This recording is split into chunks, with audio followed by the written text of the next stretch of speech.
Alright, we're back for more eBay junk. I'm stacking up around here. Let's see what we got.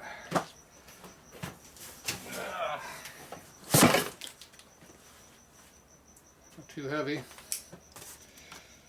Must not be any flywheels or cylinders or knuckleheads in here.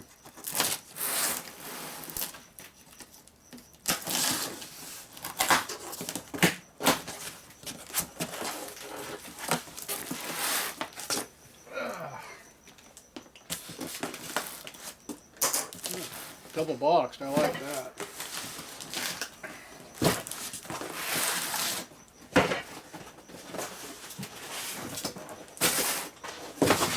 Nice empty box. Sounds like a bunch of tin cans in here.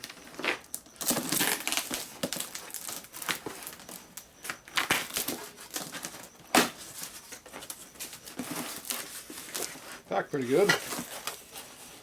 Ah, panhead junk. I think I know what this is. Panhead junk. That's why they give you two boxes, one to put the crap in. Good job packing. Real good job. There you go, two panheads in there, and some cover. This is all packed in real good, so the studs wouldn't come through inside the box. Good job. Somebody knew what they were doing.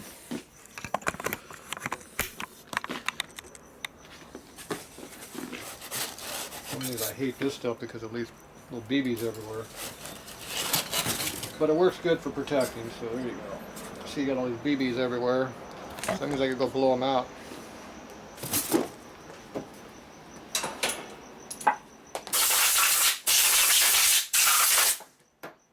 There, now it's clean. That's how you do it. Otherwise these things chase after you everywhere you go.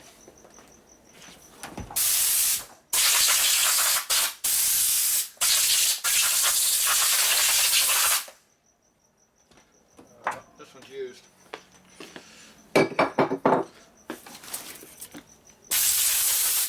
Yeah, that is sticky, whatever that is.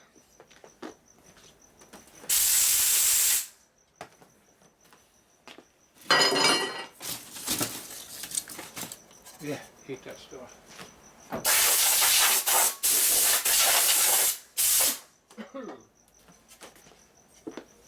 Alright, that's it. Got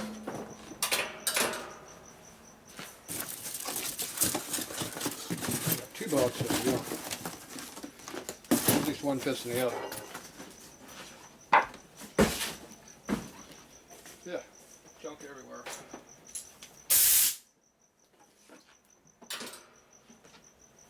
Okay, what do we got here? Some junk. Okay, I got a chrome plated D-ring. Thick one, probably aftermarket. Be my guess, I don't know. Some of the Harley ones have numbers cast in here on the sides, but not all of them. This original aluminum tin cover had a little bit of an oil leak right there, it looks like. Yeah, not quite leaking through yet, but close to it. This would have been on the front head because that's where the it's usually where the fuel tank rubs on it. So this one here is a used head. This way, you have a blown head gasket and you keep riding the bike. It blew into the oil hole and then it kept blowing. It couldn't blow enough into the oil hole, so finally it blew through the oil hole and blew out the side of the head on the other side. It's just like a blowtorch. Every time it fires, it blasts. Keeps blasting across the hole and eventually it blasts right through the head. And then you have a compression release right there.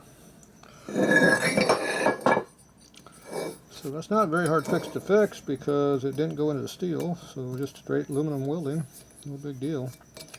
It's not that hard to fix. This seat over here has been severely sunk. I've never seen one cut like that before. That's a 1/4 inch lower than it should be. It's supposed to be like this one up high. It's on the intake too. I wonder what's up with that. There's some serious amount of sinkage there. Looks like an aftermarket seat also, but until they blast it I'm not sure, but I think it has been replaced. Guide holster looks good.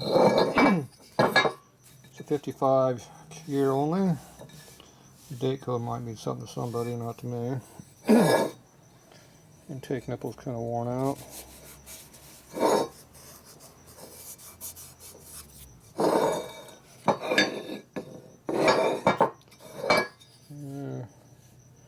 Might have been ported.